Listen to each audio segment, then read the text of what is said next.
आज की क्लास में हम लोग मराठा साम्राज्य से संबंधित अगली क्लास लेकर उपस्थित हुए हैं। आज की क्लास में हम बात करेंगे जो मराठा शासक होते हैं शिवाजी द्वितीय। क्या होता है शिवाजी द्वितीय के बारे में बात करेंगे। देखिए, पहले भाग में शिवाजी द्वितीय से संबंधित कुछ महत्वपूर्ण बिंदु आपको बताए गए थे और शेष महत्वपूर्ण जो बचे थे आज की क्लास में उन महत्वपूर्ण बिंदु को हम बारी बारी से लिखेंगे। देखिए, कल की क्लास को एक बार हम लोग पीछे से रिविजन कर लेते हैं कि या पीछे वाली क्लास को एक बार सरसरी निगाह से देख लेते हैं। जो आज वाली क्लास रहेगी वो कल वाली क्लास से लिंक रहेगी, क्योंकि उसी का अगला भाग हम लोग अध्ययन कर रहे हैं। इसी वजह से वह क्लास आपके लिए वो कहीं महत्वपूर्ण साबित होगी। अगर जो छत्रपति शिवाजी या कह सकते हैं शिवाजी द्वितीय, क्या शिवाजी जो द्वितीय होते हैं उनके शासनकाल की बात की जाए तो उनके शासनकाल होता है 1700 ईस्वी से लेके 1707 ईस्वी। कितना? 1700 लेके 1707 ईस्वी के बीच। आखिर शिवाजी द्वितीय होते कौन है, इनके बारे में जानते हैं। शिवाजी द्वितीय होते हैं जो राजा राम होते हैं। क्या है? राजा राम के ये पुत्र होते हैं। कौन होते हैं? जो राजा राम शासक बनते हैं उनके जो पुत्र होते हैं उन्होंने, क्योंकि राजा राम जो होते हैं युद्ध के दौरान अपने आप को वहां से भाग के एक स्वतंत्र कह सकते हैं भाग जाते हैं। राजा राम जो होते हैं, अगले शासक जो होते हैं राजा राम जो होते हैं, राजा राम की जब मृत्यु हो जाती है तो उनके पुत्र जो होते हैं वो शिवाजी द्वितीय के रूप में सिंहासन पे आसीन होते हैं। जब सिंहासन पे वे आसीन होते हैं तो उनकी संरक्षिका के रूप में उनकी जो माता रहती हैं ताराबाई, उनकी संरक्षिका के रूप में कार्य करते हैं। संरक्षिका के रूप में कार्य करने के पश्चात उन्होंने आज जो मराठा साम्राज्य था, क्या मराठा साम्राज्य को एक समग्र रूप में लेके चलने का प्रयास करें और जो भिन्न भिन्न या टूटे फूटे भागों में या कह सके टूटे फूटे खंडों में मराठा शासक रहे थे या मराठा जो सरदार रह रहे थे उन सभी को एकत्रित करते हैं। क्या है? मराठा साम्राज्य के सभी सरदारों को एकत्रित करते हैं। एकत्रित करने के पश्चात उन्होंने जो औरंगजेब होते हैं, औरंगजेब से उनका टक्कर होना प्रारंभ हो गई। इस तरह जो औरंगजेब होता है काफी अच्छी खासी टक्कर ये मराठा साम्राज्य की जो शासक थी या संरक्षिका थी ताराबाई वे दे रही थी। इसी के साथ अगले बिंदु में हमने बात किया था कि जो और इसी के साथ देखिए क्या होता है, जब राजा राम या जो अन्य शासक थे उनके शासनकाल के दौरान ही जो मुगल शासक थे, मुगल शासक उसमें शक्तिशाली अवस्था में थे। शक्तिशाली अवस्था में होने के साथ साथ जब वे मराठा क्षेत्र पे आक्रमण करते थे, क्या मराठा साम्राज्य पे आक्रमण करते थे, आक्रमण करने के पश्चात कुछ भागों को या कह सकते कुछ भूभाग को भी विजित कर लेते थे।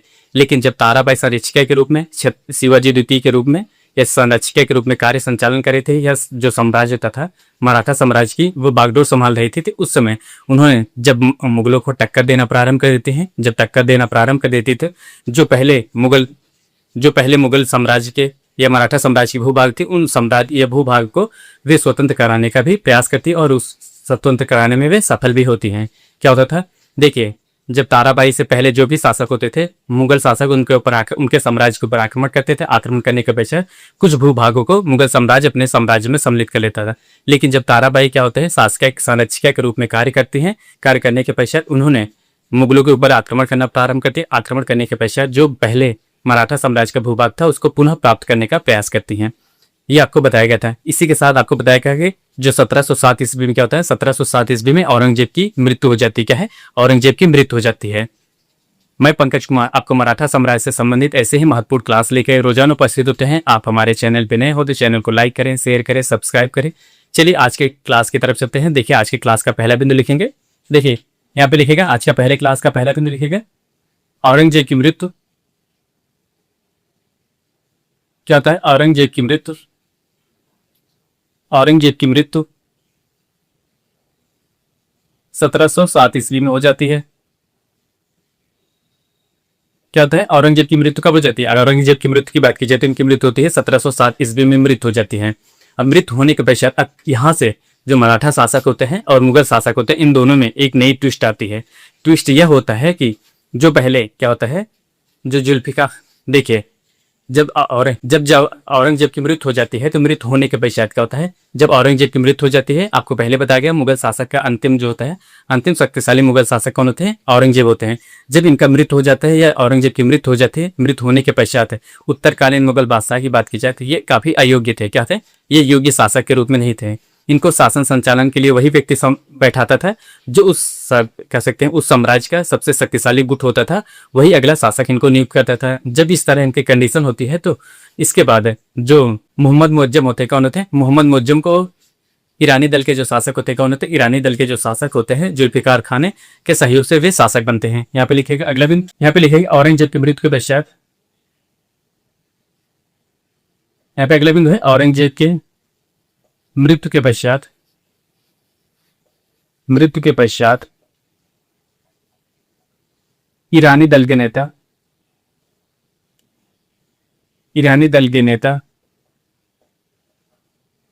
जुल्फिकार खां, जुल्फिकार जुल्फिकार खान ने क्या होता है, जुल्फिकार खान ने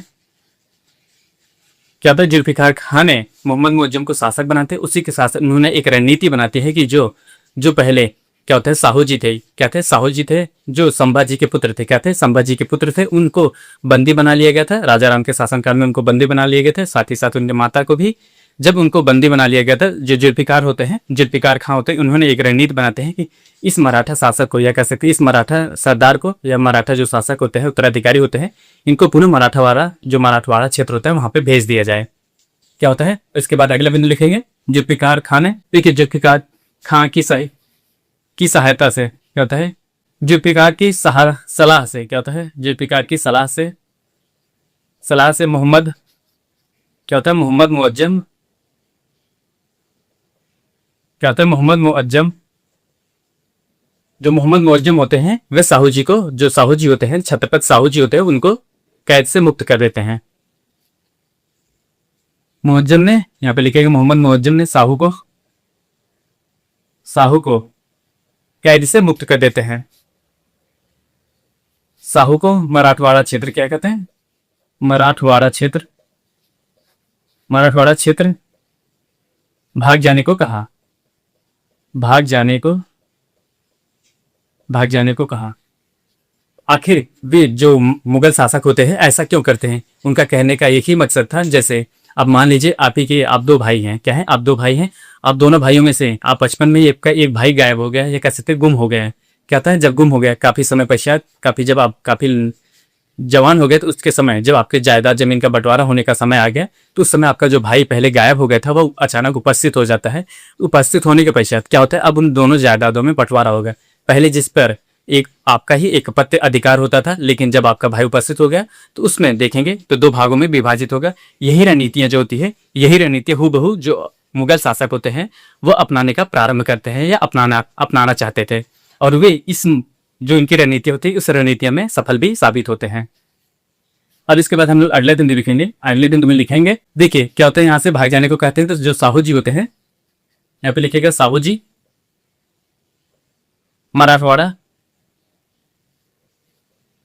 मराठवाड़ा क्षेत्र भाग जाते हैं। क्या होता है, भाग जाते हैं। क्या होता है, जब इनको जो साहू जी होते हैं, साहू जी को मराठवाड़ा क्षेत्र की तरफ भागने के लिए कहा जाता है, तो साहू जी जो होते हैं मराठवाड़ा क्षेत्र की तरफ भाग जाते हैं। क्योंकि अगर कोई भी व्यक्ति होगा जब कहीं से रिहा होगा, आप मान लीजिए जैसे कोई भी कैदी होता है, वो रिहा होता है तो सबसे पहले कहाँ भाग के जाता है, सबसे पहले वो अपने घर ही भाग के जाएगा ना। तो वही होता है। जब इनको काफी समय थे, जो साहू जी थे, काफी समय से इनको मुगल शासनकाल में, मुगल शासन के अंतर्गत कैद किया जाता है। कैद होने के पश्चात जब ये फ्री होते हैं तो ये सबसे पहले अपने साम्राज्य की तरफ, अपने घर की तरफ प्रस्थान करते हैं, जो मराठावाड़ा होता है वहां पे भाग जाते हैं। इसमें एक तो इनको ये होता है कि ये फ्री हो जाते हैं, स्वतंत्र हो जाते हैं। दूसरा ये होता है कि जो इनके पीछे की जो रणनीतियां होती है, जो मुगल शासक की रणनीतियां होती है, उन मुगल शासकों की रणनीतियों में मुगल शासक काफी हद तक सफल भी होते हैं। अब सफल कैसे होंगे, जैसे देखिए जो मुगल शासक सफल कैसे होते हैं, सफल ऐसे होंगे क्योंकि जब साहू जी जाएंगे उसके बाद जो ताराबाई होती हैं, जो संरक्षिका के रूप में शासन कर रही हैं, इन दोनों के बीच क्या होता है, इन दोनों के बीच साम्राज्य को लेकर टकराव होगा। क्या होता है, या उत्तराधिकारी को लेकर टकराव होगा। तो यही कार्य होता है आगे चल के, यही कार्य होता है जब संभाजी, जो ताराबाई होती हैं और साहू जी के बीच ये युद्ध प्रारंभ हो जाता है। अब यहाँ पे लिखेंगे अगला युद्ध क्या होता है, जो साहू जी होते हैं ये मराठवाड़ा क्षेत्र तो पहुंच जाते हैं। अब क्या होता है, मराठवाड़ा, यहाँ पे लिखेंगे मराठवाड़ा क्षेत्र पहुंचने के पश्चात, मराठवाड़ा क्षेत्र में पहुंचने के पश्चात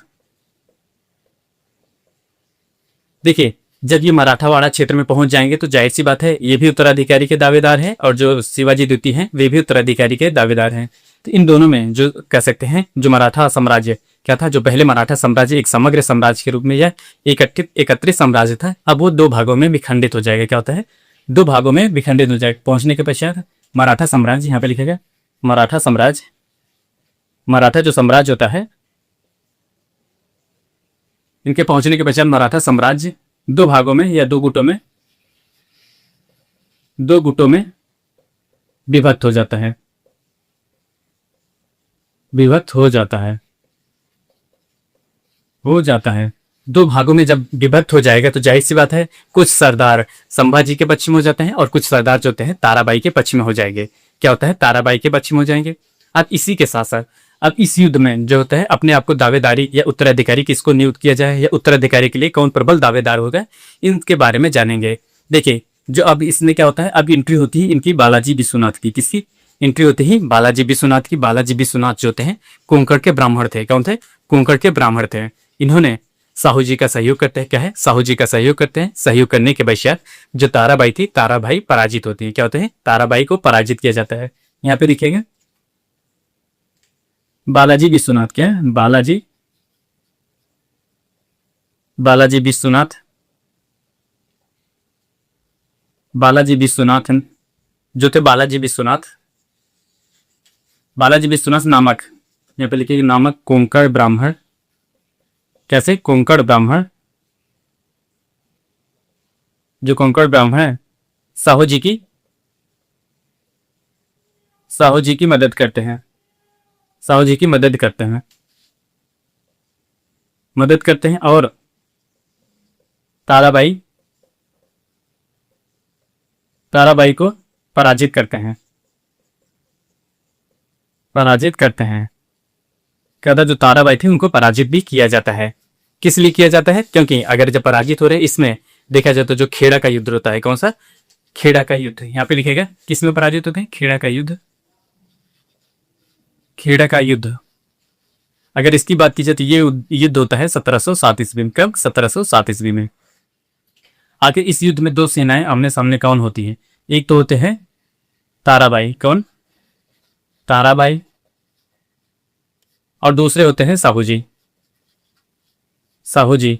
देखिए तारा जी की बात हो रही है, थारा भाई की बात नहीं हो रही। क्या? तारा जी की बात हो रही है। क्या इसमें दोनों मराठा शासक होते हैं? क्या है? दोनों मराठा शासक होते हैं। जो खेड़ा का युद्ध होता है उत्तराधिकारी का युद्ध होता है, उत्तराधिकार के लिए युद्ध होता है। इस युद्ध में बात की जाए तो जो साहू जी होते हैं, क्या होता है, ये साहू जी जो होते हैं ये विजयी होते हैं। क्या होते हैं? साहू जी विजयी होते हैं। विजयी होने का क्या कारण होता है? जो इनका सहयोग कौन कर रहे थे? जो कोंकण के ब्राह्मण होते हैं बालाजी विश्वनाथ। ये बालाजी विश्वनाथ के सहयोग से ही इस युद्ध में, या कह सकते जो खेड़ा का युद्ध था, या प्रबल जो उत्तराधिकारी दावेदारी सुनिश्चित होती है वह साहू जी की दावेदारी सुनिश्चित होती है। अगला जो सम्राट होंगे या अगला जो छत्रपति होंगे वह साहू जी ही होंगे। इस पर बात करते हैं जो ताराबाई थी, इनका साम्राज्य जो उन्होंने एक समग्र मुगल सम्राट जो मराठा साम्राज्य होता है, यह एक काग्र रूप से मराठा साम्राज्य को लेके या उसको आगे बनाए रखने के लिए, मराठा साम्राज्य को काफी विस्तृत साम्राज्य के रूप में संचालन करने के लिए जो उन्होंने अपनी काफी समय की नीतियां होती हैं, उन सभी नीतियों के अनुसार उसको चलाने के लिए चला रही थी। लेकिन उसी में एंट्री होती है साहू जी की। क्या होती है? साहू जी की एंट्री होती है। जब साहू जी की एंट्री होती है, वही जो मुगल सम्राट है या जो मराठा साम्राज्य होता है, मराठा साम्राज्य पहले एक समग्र रूप में चल रहा था, अब वह विखंडित हो जाता है। क्या होता है? विखंडित होने के पश्चात अगला जो साहू जी होते हैं वह अगला छत्रपति अपने आप को घोषित करते हैं। देखिए यहाँ पे हमने एक तो लिख लीजिएगा शिवाजी द्वितीय का शासनकाल। कौन? शिवाजी द्वितीय 1700 से लेकर 1707 ईस्वी। देखिए इनका क्या होता है, आपको पहले बताया गया। इन्हीं के शासनकाल में क्या होता है, इन्हीं के शासनकाल में औरंगजेब की मृत्यु हो जाती है। क्या होती है? इन्हीं के शासनकाल में औरंगजेब की मृत्यु हो जाती है। मृत्यु होने के पश्चात अब क्या होगा, उत्तरकालीन मुगल बादशाह के बारे में आपको पता है। उत्तरकालीन मुगल बादशाह अयोग्य शासक थे। अयोग्य शासक होने के साथ साथ उनके साम्राज्य में जो भी ईरानी दल के नेता थे, जुल्फिकार खान ने एक सलाह देते हैं कि अगर हम मराठा उत्तराधिकारी हैं, जो साहू जी हैं, उनको बंदी बनाए हैं, अगर बंदी बनाए हुए व्यक्ति को हम अगर रिहा कर दें, जो अभी मराठा साम्राज्य अपने चरमोत्कर्ष से पहुंच गया है या साम्राज्य का विस्तार कर रहा है, अच्छा खासा टक्कर दे रहा है, अगर जब साहू जी की उस मराठा साम्राज्य में एंट्री होगी तो जाहिर सी बात है जो अभी मराठा साम्राज्य एक समग्र रूप में है वो विखंडित हो रहा प्रारंभ हो जाएगा। क्या होता है? विखंडित हो जाएगा, टूट जाएगा। वो इतनी जब टूट जाएगा तो उस क्षेत्र पे आक्रमण करना आसान हो जाएगा। यही कार्य जो होता है, जो जुल्फिकार की ये रणनीति होती है, ये रणनीति काफी सफल होती है। आगे चल के वही भी हाल होता है। इसी प्रकार जब खेड़ा का युद्ध होता है, खेड़ा का युद्ध यही कारण था उत्तराधिकार के युद्ध के लिए, क्योंकि एक तरफ ताराबाई होती है, दूसरी तरफ साहू जी होते हैं। और इस युद्ध में अगर बात की जाए उत्तराधिकारी के प्रबल दावेदारी में जो साहू जी होते हैं उनकी विजय होती है। आज के लिए बस इतना ही। मिलते हैं नेक्स्ट वीडियो में। आप हमारे चैनल पर नए हो तो चैनल को लाइक करें, शेयर करें, सब्सक्राइब करें। मिलते हैं नेक्स्ट वीडियो में। Thank you.